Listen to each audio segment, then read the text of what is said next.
things yesterday. Joyce was here, Janet was here. So we were. Hi, Tandra, how are you? Hey, Dr. Rao. So nice to see you here. I was with Lisa this. If you're off mute, I can't hear you. Okay. Can you hear me now? Okay, yes, I can hear you. Okay. This is happening to me. Unless you click the second time, I can't be heard. I don't know. This is a new glitch I developed in Clubhouse. Thank you for telling me that. Other I was going on talking, nobody was hearing, but other channels were hearing.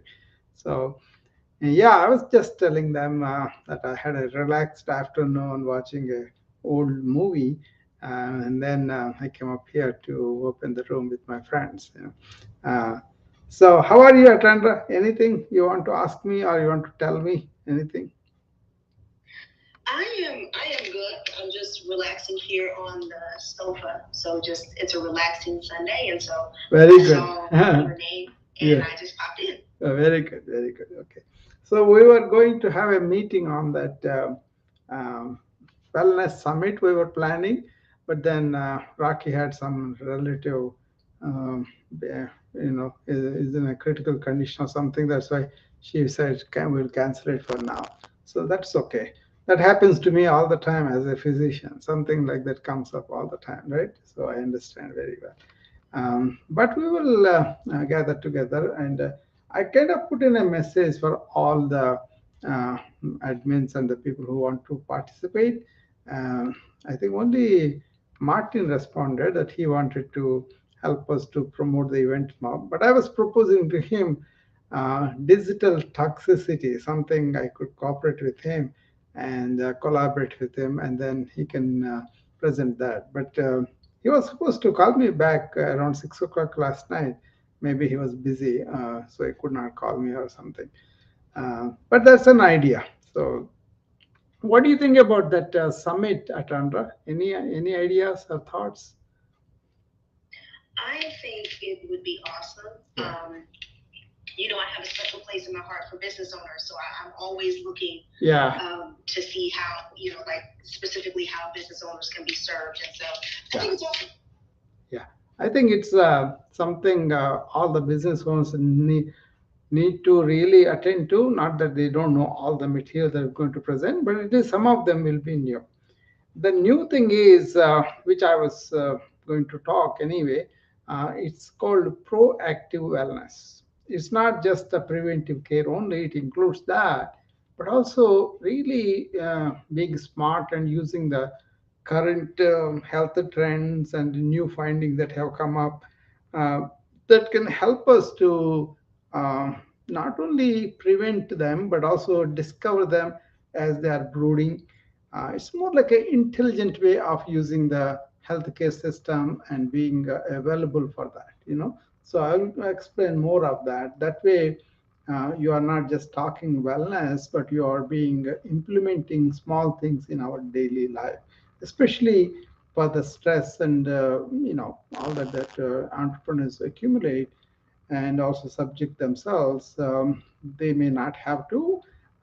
It's not about dealing with the stress, but it's about improving your inner resilience. That's my thing is like a positive psychology, or improving the immunity, or improving your emotional ability to deal with other people. All those things are very important, and people don't pay attention. So I discovered this when people sought me for help over the phone in the hospitals, the colleagues. Some of the things they don't want to reveal because they are, their ego comes in the way and all that. But when they pointed out, they said, I did not realize these things would be easy to do this way, that kind of thing.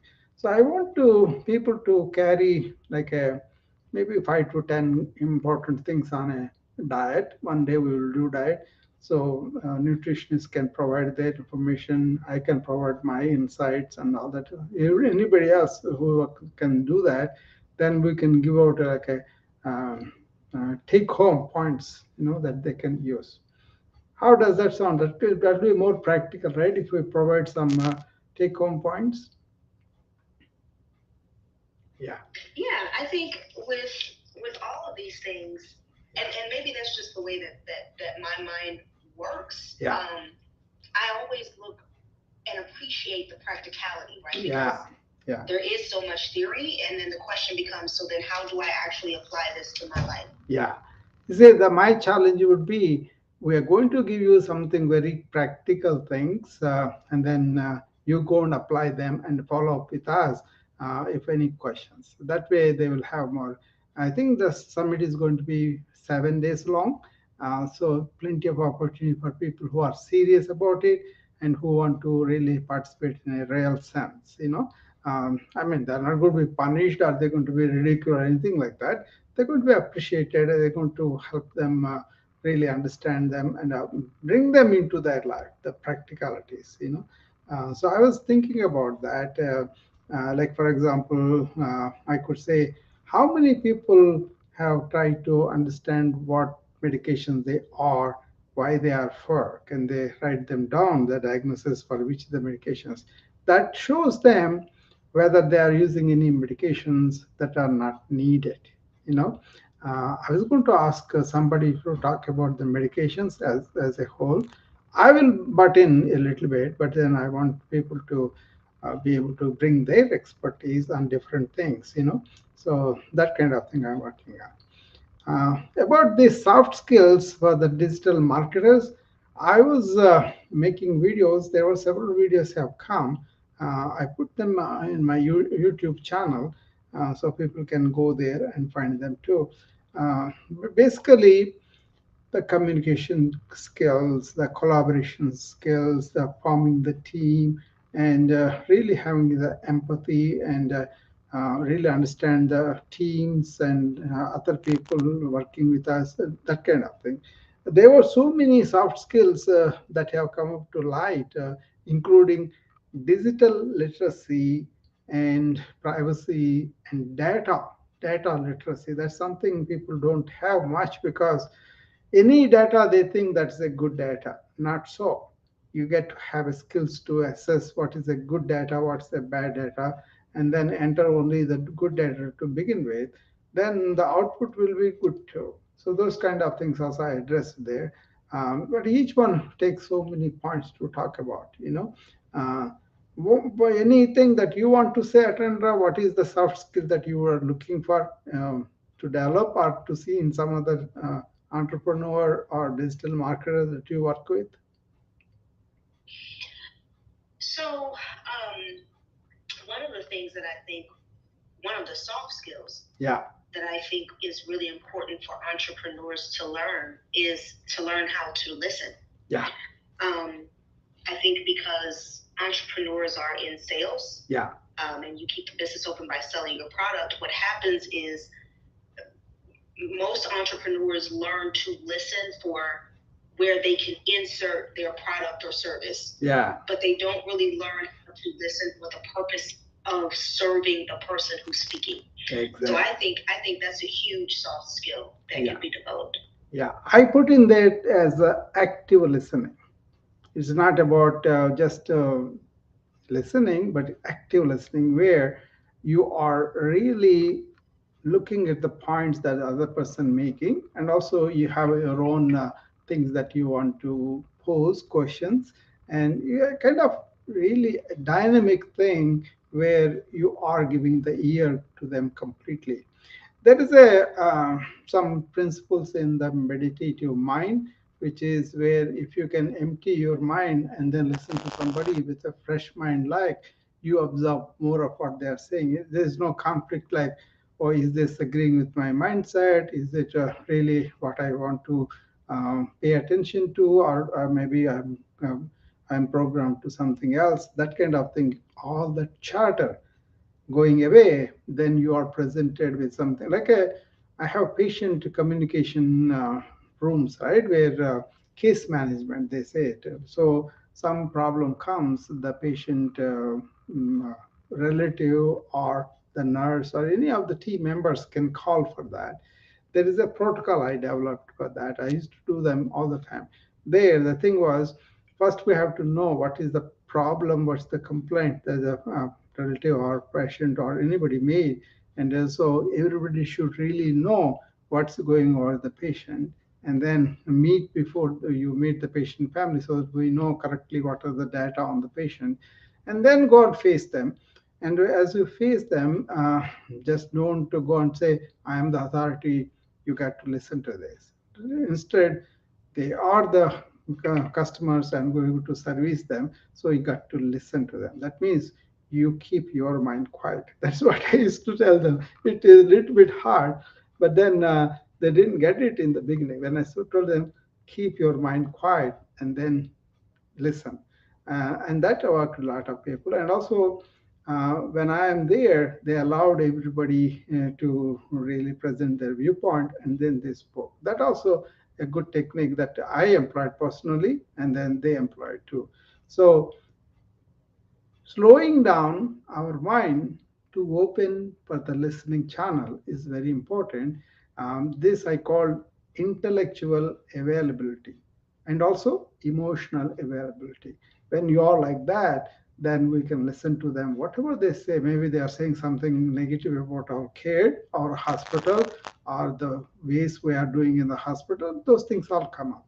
So very important to attend. It's a lot about active listening and being there, being available emotionally, intellectually, right? That's what you're talking about. Yes, absolutely. Yeah.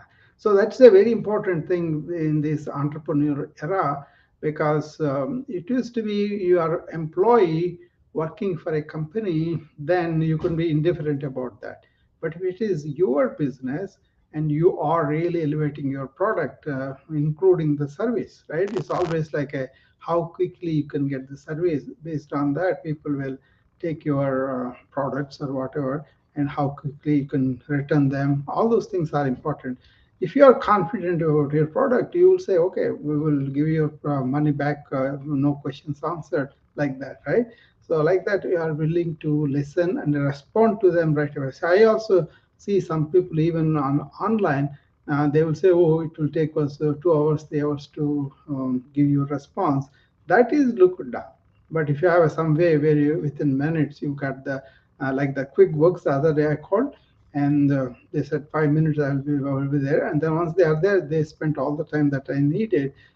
Some number was missing, so we had to locate that and all that. They worked beautifully with me, and then within 15 minutes my problem was resolved, and I was very pleased the which how the customer service responded. That means they're listening to us. They're listening to our problem and responding right away in a timely manner and with courtesy. Um, I used to have a motto in my practice. What it is our care is cost effective, courteous, and compassionate. Those three elements I wanted to be reflected in my practice. Cost effective means we will try to save the money for in so many ways for the patient. One of the things was we used to help them navigate the health system. That means know about what kind of problem you have. One time somebody had come with a shoulder problem, so he is to have the surgery. But then shoulder surgery is tricky. See, sometimes you may not get the function, the full range of function with the shoulder surgery if they botched surgery. So depending on what they are doing, what their age, and all that, we used to assess what is the good surgeon that they need. And one time I had to send the one patient to Texas because that's the surgeon that he has a high rate of success and is young enough to do this kind of surgery. And we were proven right. The local surgeon is according to his mood. Sometimes he has good results, sometimes he doesn't have. All the answers, oh, I tried my best. But that was not enough for us. So taking the response, even though it was not my thing to show them the shoulder response surgeon, I took it on myself just to consider those nuances about what kind of function he will get back, what kind of success the surgeon has, and all. So that is also really listening to the things that were not really reported to the patient, but the conveying we really care about them deeply, and then that's why they were so loyal. They knew the moment we come under the care, they will take care of our needs and they will look after us. They will take care of us like I'm his own relative or something. So that kind of reputation you get it, automatically patients flew. They come and then they brought more people and all that. After a while, I stopped advertising. I was in the practice in 1997 in that particular building. Before I was in another building, my own building, 1997, I constructed it, and then I sold it off in 2019. Up until the time, there was only first couple of years I advertised. After that, I found nobody is coming through all those TV advertisements or paper and all that, right? And then I canceled all of them, and then from then I never advertised it after that. There was no need really. So that is what the good customer service, which is also one of the soft skills we have to learn. Especially if you want to listen to them, ask them some maybe some survey questions or some suggestions that they can give you instantly, and then that will be wonderful to use that. So those kind of things are there in those videos. And I hope people get to see them. They're much more detail of like I took a communication. I took three different types of thing and then put in there in a bigger TV. But each TV is like under 5 or 6 minutes, so it should be watchable. But the most of it is information given. It may not be very entertaining, but it will be useful if you see it with again active seeing. Like, what is this area about? What are the things I'm good at? Is there anything I'm looking for? That kind of you probably this kind of info. It's an infomercial basically. It's not about the practice. It's about the skills I'm talking about there. So, Tandra, are you going to go and see those videos on the YouTube? Yeah, Yeah. yeah, I'll take some week to go. Some week. I'll Yeah. take some time this week Yeah. to go through and check them out. Thank you. Yeah. I have some 400 videos, but I never asked anybody to go and see them because I put them there, and people who ever see, they kind of communicate and all that. But I've been making these video talks for a long time, ever since I was in the clubhouse, and I was doing them on the live programs. And even this talk also will be there on the YouTube. Some of the parents in India, they see it. That's why I put it in the beginning, just for them to see it, because it is a early morning for them. Okay, 1.5 behind. That means around 4:30 or something, or 6 o'clock is 4:30 for them in the morning. So obviously they cannot get up all the people. So they see it after I'm done. They will see the video, and that's how I started to make these live videos. The COVID time also, a lot of people were looking to me for some direction about the what's going on. First of all, there was panic about the COVID, and also lack of information, and also really anxiety. Some people died, the grief, all those things. Then we became very active on the COVID in the clubhouse. I was with a large clubs that have a lot of people. Actually, the first thing that they had very big room. I was the only doctor, so they were bombarding me with all sorts of questions. They are themselves are panicky. Then I told them, okay, so many epidemics happen. Just try to follow the mitigating efforts now, and then we will follow along. That's how I got the. I was following these things from the beginning anyway, so I was able to share that, and that was very, as a physician, very satisfying thing, being able to provide that kind of service online. So that helped a lot. Also, I was able to hone some of my speaking skills, some of my communication skills when I was doing all these large rooms. That also helped me, for example. So some of the rooms collected money for the patients, and I think we gathered $40,000. All the big room. It's not from me, but everybody else contributed, and we arranged some things to them. And then one project I was involved was the oxygen cylinders. People did not have them, so one guy came and said, we can build up this facility where we can produce this much cheaper cost. Then I was able to connect him to the major organizers here, and that went very well. And many patients were helped by that guy's oxygen cylinders availability and all that. That was very satisfying because that was a real crisis. People don't have oxygen cylinders, and they were dying like left and right. So some help that we were able to do, but that's how what happens when you communicate a little bit better and with a little intention of helping, service, compassion, that kind of thing. Those are the soft skills that will be needed: empathy, compassion, care, and friendliness, genuine interest in people. All these are soft skills. As we really exploit AI and all the capabilities I have, like I am exploiting a lot of cognitive enhancement of the AI. What it is doing to me is it is releasing me a lot of time. Like this morning, I was chatting with my wife, and then I kind of conversing with ChatGPT on my phone a little bit, and then we were just talking regular stuff, nothing much. And then as I was really paying attention, I kind of put the questions and everything, and I got so much material. This afternoon, I was making some videos out of them. I kind of made so many videos. Then I thought, okay, I'm already made so many videos. And then I wanted to see how much more left. There are 10 more videos material there. I have to edit them, I have to put them and all that there. And I said, oh my God, did I generate all these 20 video material this morning within 1 hour while I was really chatting with my wife. So it was, we are not chatting anything particular, so I don't have to consider what I'm chatting with my wife. We're just having a good time in the morning, that's all. Then when it counted, it was so much created. So that was very pleasant surprise.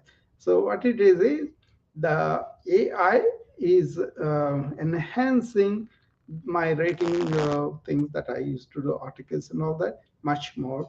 And now this recent skill I have is about making my own videos from text to video, right? And then that has the voiceover, that has the music and beautiful scenery and all of that.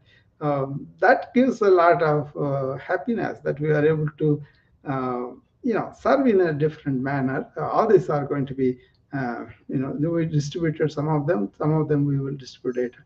Even for the wellness summit, I made a series of videos because I wanted them to be useful for me. If I should present any of those topics, I'll bring those videos, and then we'll see how they are. But I don't want to be only me. Other people will have their old videos too. We may have some, they may have some, and we'll mix them together and make it available to the public so that they can go and look at them at home. I'm willing to do it as a service. It depends on other people. They want to spend that much time and energy. It's up to them. Okay.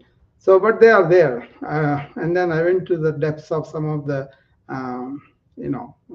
proactive wellness I was talking about.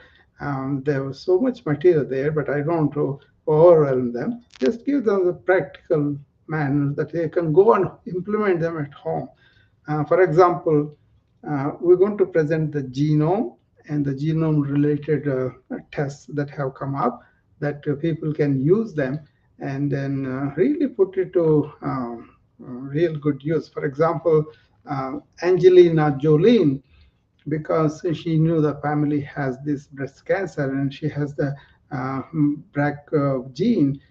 She went and did her mastectomy. That's kind of a radical example. I'm not saying everybody should have done that, but it depends upon what the higher chance of cancer or what kind of cancer they may have inherited or they may be getting for sure.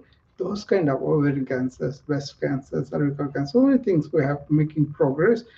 That is not very much exploited by a lot of people. Not that you have to paranoid and go and take it, something seen and then live with fear. That's not it. It's like people who want to actively take care of their probable ongoing problems or incoming problems in the future that can be addressed much more intelligently, much more use of this technology to assess your health conditions. It's not just the gene, though. It is the medical tests that are there that you could do, and you can, for example, somebody goes to the clinic, how somebody's clinic, they may do a routine lipid profile, right?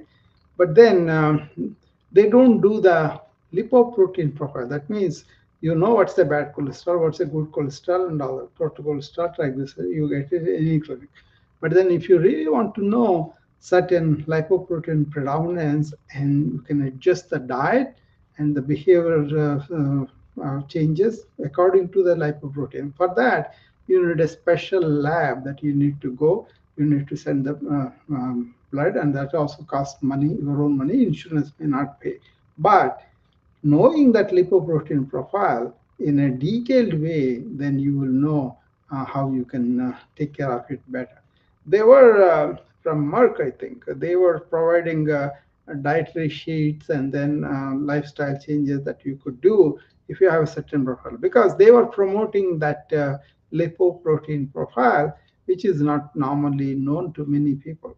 But once I educated them, this is possibly this, that's why you are having this, they were more willing to make dietary changes and exercise and relaxation, all that incorporated into their daily life. Those are the things that we're going to address. The things, at least I'm going to address. Everybody can present their, according to their expertise. Maybe they know better than this, they can do that too. But we all together will strive to provide those kind of proactive measures for wellness that are available, that are not used or underused or they don't know. So that's the aim of that. Atandra, how does that sound? That is too much or is something practical? I actually like that. Yeah, I like that. It's it's shining a light on resources yeah, that I don't think a lot of people know are available. I didn't know. yeah, I know about some of those things, but not all of them, obviously. yeah, So I do think that would definitely be supportive. yeah. It's more like this. It used to be an executive, like a 90s and 2000. This was a practice. Somebody who is running a big company and has a lot of money at stake, and also a lot of responsibilities, and more than anything else, many people depend upon him to continue in that corporation to produce and all that. The leadership, right? These people, they take active interest of branding about, okay, what can I find out now so that 10 years down the line I don't have a heart attack, I don't have diabetes and all that. So we used to do a comprehensive profile and examination and all that, and also stress testing and all that. There was a package we used to do. All of that reveals that you are at risk for diabetes, you are at risk for cholesterol, you are at risk for exercise going down, and then you have the family history, and all those things they were sleeping on. We can really diagnose early, and then really make them not to suffer a heart attack and all that. And these executives, because of the loss they can incur if they don't follow, and they want to take care of those, so proactive people were there. So the same principle I'm extending to a lot more common things. Like, for example, Lisa and me, we talk about the diet in the rooms. Usually say don't drink this or drink that, that kind of thing, right? Like that. Be careful about the neglecting medications, interactions or side effects, or really taking compulsively all these things even though you don't need it. Go and check it out. Do you need? Is the condition stable now? Why do you suppose somebody has a high blood pressure and they come to the clinic? Initially the blood pressure is high and the patient takes some time to have the daily life changes, so we put them on the medication, and then we address all the lifestyle changes that they should be slowly gaining control. And as they gain control on the lifestyles, we were able to cut down the medication. And at the end of it, 3 or 6 months, at least they have cut down half the medication. So some people completely gone out of it, and they loved it when they don't have the medication. They were able to walk, they were able to eat properly, they were able to relax properly. So that is a very simple things I taught them. One book I used to give them was this Herbert Benson. He's a cardiology from Harvard cardiologist. He wrote this book called Relaxation Response. That was based on mantra yoga in India. But then the principle is the same. You just sit down and repeat one word of your choice continuously without having all the other talks, other thoughts, right? Then what happens is that one word spent so much of time, mind is anchored to that. That's why you don't have different thoughts. Automatically, there is a relaxation response that is physiologically present in us, and that is activated from top to bottom. You get the relaxation. That's why, but it doesn't happen right away. You got to be doing continuously for a few weeks and few months, but then as you develop this relaxation, you will see that your blood pressure is not climbing up. Then there are people are motivated to do that, and they did not much time, also only 15 minutes. And also you learn not to react too violently when things happen at office and all that. So that worked very well for people with blood pressure. The proactive there is just to monitoring the blood pressure and also doing this exercise and watching your diet and activity. So those are simple things. These are the kind of things I want to give it at our wellness summit a little bit. Not too clinical, not too jargon, but more like a lifestyles, everyday things that anybody can do. They can examine them and they say, okay, this is something that I want to change. And then we usually leave it to the patient to take it on their own. Then they, whatever they want to do it, they will do it. So not by force, but by awareness and education. That's what is going to happen with lots of things that we're going to. Even thinking, emotions, friendships, or your own terms of endearment, all those things we will examine a little bit. I plan to probably talk on meditation and sleep and see how what are the experts that can we can invite, and accordingly, if somebody takes, I may take something else too. It all depends upon what kind of volunteers we get, how who is going to talk about now. I know some people, but I don't know how to reach them now, or they are going to come to Clubhouse and do it. So we will. I will give my take on most of these things, and then we'll go from there. So I turned out talking mixed about the soft skills and about our wellness because they flow into each other really in a way. You know. Yeah, I think that I also think that if you, I think soft skills are also easier to implement, Yeah. or easier to learn if you do feel well, like if you are well. Yeah. And you're not stressed, you're not in a situation of desperation, Yeah. You're not always in this sense of urgency. I think it's easier to lean in on soft skills. Exactly. Exactly. You got to be first of all well in your body and your mind and your emotions and all that. And that's so important for the anybody, any marketer or any entrepreneur. I have a series I did on energy for entrepreneurs, where how can you be more energy conserving or not depleting energy. That kind of thing also helps a lot. This uh, new thing is people deplete their energy a lot by their own reactions without really understanding how much energy goes down with each thought. So for me, it is easy to say, keep quiet, mind and all. But a lot of people don't even know such kind of thing is there, and they think they have to take a medication just to calm them, or drink some wine or something like that. But you don't need to do that. There are ways to calm yourself deliberately, and the more you do it, the more it grows on you. It's not a waste of time. It's a very good investment of your time into those kind of things. Those also I'm going to show them. Probably I'll make people do that. That way they can taste it and they can grasp it, and then it will be only a few minutes, and then they can do that too. So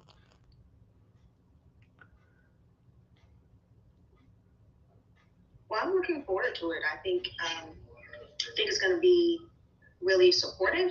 yeah, I think it's going to be really helpful, and I think just that the practicality piece of it is something that's going to make it different from yeah, a lot of other wellness summits. yeah, because we don't want to give lectures. We want to give the framework and then make them observe their own life, and then learn how to uh, use the healthcare system, really be self-conscious about what is going on in the field, what is available, and that kind of thing. For example, many communities don't have these supermarkets that are selling vegetables and fruits, and they have to really go to the fast foods. That's the only way they have foods. So we can give some practical solutions for them, like growing vegetables in a common yard, and getting an app where the app shows where your farmers market happening in your neighborhood. That kind of ideas I'm going to give to them, so that they can solve some of the logistic practical problems they have in their community.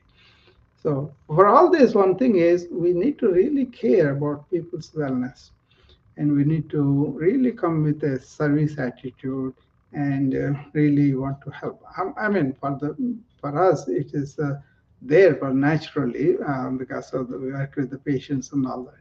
But at least other people can bring their expertise and can be presented in a way that's not too much, but it's more like we're not going to advertise our business too much, but then more of how we can give them practical tools that they can take home to. That's what we're going to do.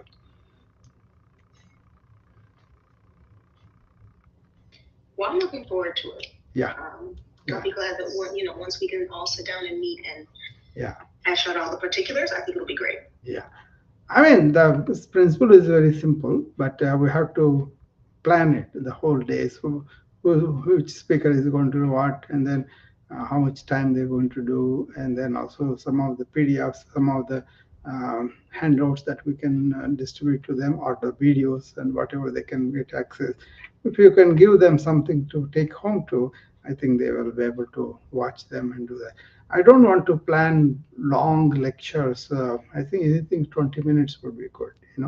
That way we can contribute what is perceivable by them instead of long, big lectures. We can give them the taste of what is happening, and also give them some, not a homework, but like a what can be seen at home, or what can we do and all. For example, energy. I can give them tools to see what are their toxic energy depleters. What are they can identify. And sometimes they don't identify even the people that drain your energy. Some people are toxic, negative. So if you can really understand that, then we have to teach them how to really escape that, instead of getting involved with them and then getting the energy drained. So those are people may not be paying attention to that. What they do is, if somebody says something wrong, they go to their girlfriend or boyfriend, and they will be complaining about it, and that is a mistake to do, because that will reinforce the whole thing again. So you get to learn to let it go, and also really not give much attention to trivialities. People's emotions come in, and then they kind of react like that. So that's a simple thing, but people may not be paying attention to that. When we bring attention to that, they may pay more attention to that. That kind of subtleties will be there. I will be there, trying to contribute in between, moderately. Let the main speaker do the most of the thing, and then we will, in the discussions, maybe we can participate a little bit. So I kind of thought through the whole thing, Atandra, but we will see how much everybody wants to do. It depends upon them too, right? Everybody has to do that. Lisa was saying, "Oh, this is all the brainchild of Dr. Rao." I said, "No, no, no, you are important too. You're very big deal for you too, Lisa, because of the diet. We're going to focus a lot on that, you know." So she's also very enthusiastic about it. So, do you want to do anything, Atandra? Any particular thing that you want to talk about that will improve the wellness? I could. It depends. I could talk about different systems Hmm. that people could put in place to make it easier for them to focus on their wellness as well Yeah. as entrepreneurs. So that's something I could support with. Yeah, organization, like they can organize their time, their life, their important things and all that. Yeah, that's important thing too, because a lot of people get afraid and stressed because they have misplaced things and they don't have a system working for them. Especially now with automation and all that, we can create those kind of things so that we don't have to keep everything in the mind. Yeah, absolutely. That's very important too. I mean, the fast-paced life now, it can run its own pace with apps and machines and all that, and we can really pay attention to our inward self a lot more, which I am doing. That's why I'm propagating that, because I do a lot of work done. Like this morning, I didn't even know I had 20 videos material within not even an hour, maybe half an hour or so. You know, I was just playing with that chat GPT on my phone and went on creating one question after another. So I was talking about, uh, yeah, I was talking about lifestyles. I asked the question of why lifestyles are hard to follow in America. And even though I know some of it, he kind of provided some things. And then I went into why the creature comforts are playing such a huge role in America, and how yoga really frowns upon these creature comforts and also tells you how to be preserving your intelligence of the body. You know? So we had discussion about that, and then much deeper discussions followed after that. So it was a lot of material I got, and I'm making the videos on that. So systems and automation. We have to think about what Arjun was saying. Systems. Let us arrange the systems for the work so that we do, and then automate them, delegate them, whatever you are doing. And that's what I do. I delegate a lot to the uh, my systems here, you know, the computers and all that. But then my work is different. I don't do selling things, that kind of thing, but more like a how can I teach or how can I share the information that I'm getting to other people. That is going very well in terms of my rooms, my talks, my videos, those are all done, you know, but I'm doing it like an entrepreneur making these for selling purposes. Mine is more like a sharing and educational purpose. It has been like that last 2.5 years at Andhra, you know, here in social media. But it has been like that in my practice since 1985, you know, so I get a lot out of that and I like that way.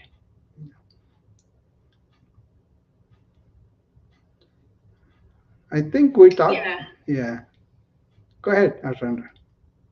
Oh no, no. I was just saying. I think that I was considering that because for me, systems are natural. It's something I've always done, Yeah. and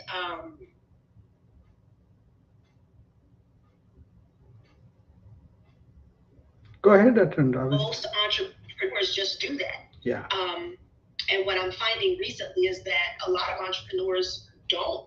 Hmm. So, and that contributes to the overwhelm. It contributes to, um, lack of sleep. It contributes to like so many different things. And it's just like, wow, I really honestly did not know that people just didn't, that just wasn't a natural thing that people did. Hmm. Yeah, you're absolutely right. Because even now, among my friends at the clubhouse, I see many are like that. You know, many bring it like a uh, no real purpose in life, no meaningful work in life, no. really having the discipline to orient towards their major things. You know that Stephen Covey's book, Seven Habits of Most Effective People. In that Eisenmenger complex, he talks about that's where first things first. What is your purpose? What is your meaningful thing?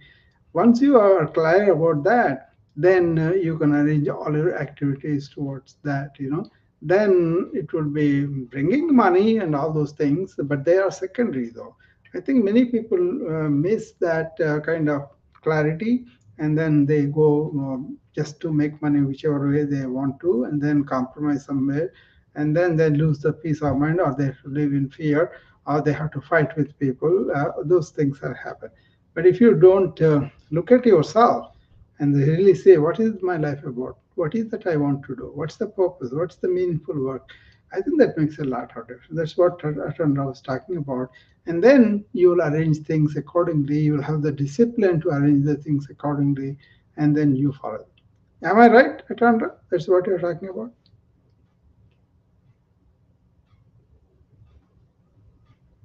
Hey, sorry, yes. Hmm. Because I couldn't find the button, or I was trying to find the button. I was trying to click it, and it was like it wasn't working for me. Yeah. Yeah, but that's along the lines of what I was talking about. Yeah, yeah.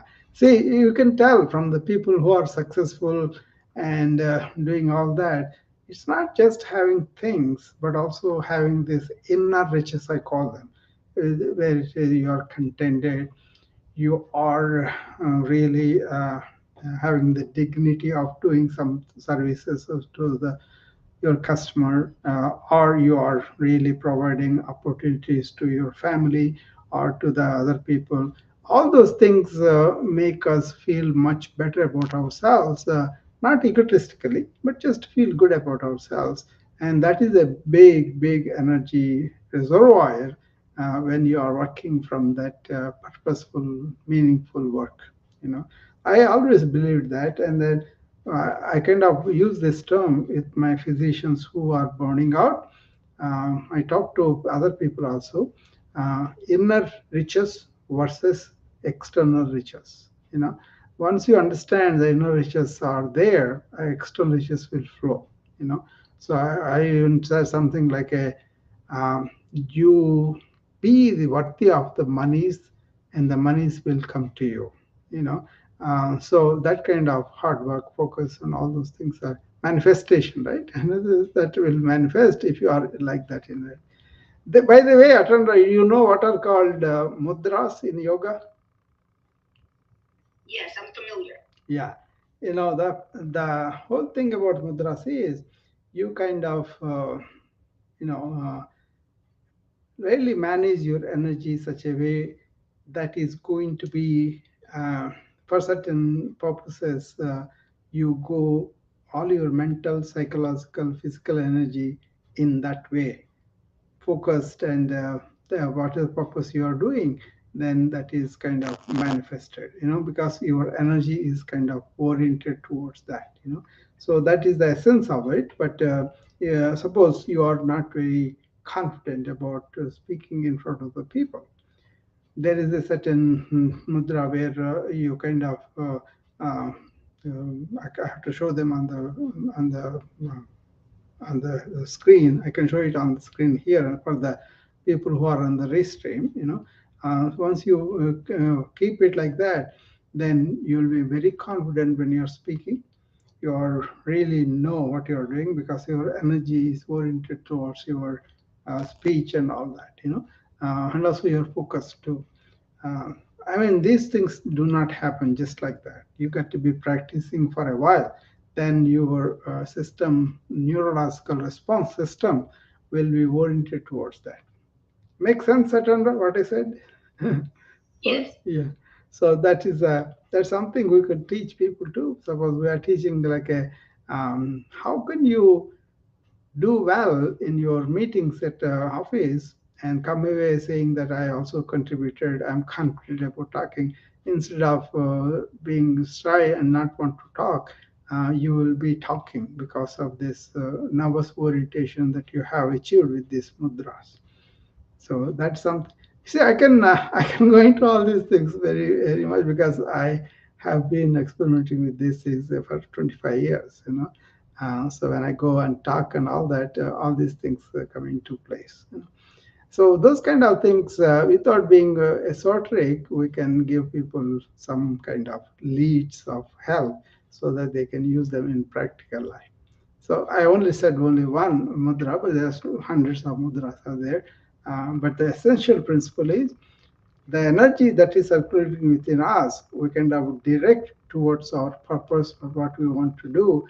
That way, we are not deviated to all sorts of distortions and all that. Your energy will be working towards that. And the entrepreneurs, especially if you go to the office in the morning and you have what's called delayed gratification and really put in on what are the important things I need to achieve today. And if you go with that in your mind in the morning, and you go positively and you want to execute that, your energy flows the same way, and then you won't be having distractive thoughts within your mind that will interfere with your purpose. That is the purpose of coordinating that energy. Some people told me that they are working, but they have this feeling of anxiety within. That's a no-no because that will deplete your energy. So you can learn about how can I do that. Simple deep breathing can help that. Once you understand how to control the energy with breathing, that will be an asset for you, and you can use it whenever you want because you don't have to pay anybody. You don't have to do anything. You just take a private movement and do the private breathing. We'll teach in the wellness summit for people to breathe properly and get the optimal benefit of energy from that. Yeah, I'm very enthusiastic about all these things, Ashandra. Hopefully, we can share some of them there. Yeah, me too. Yeah.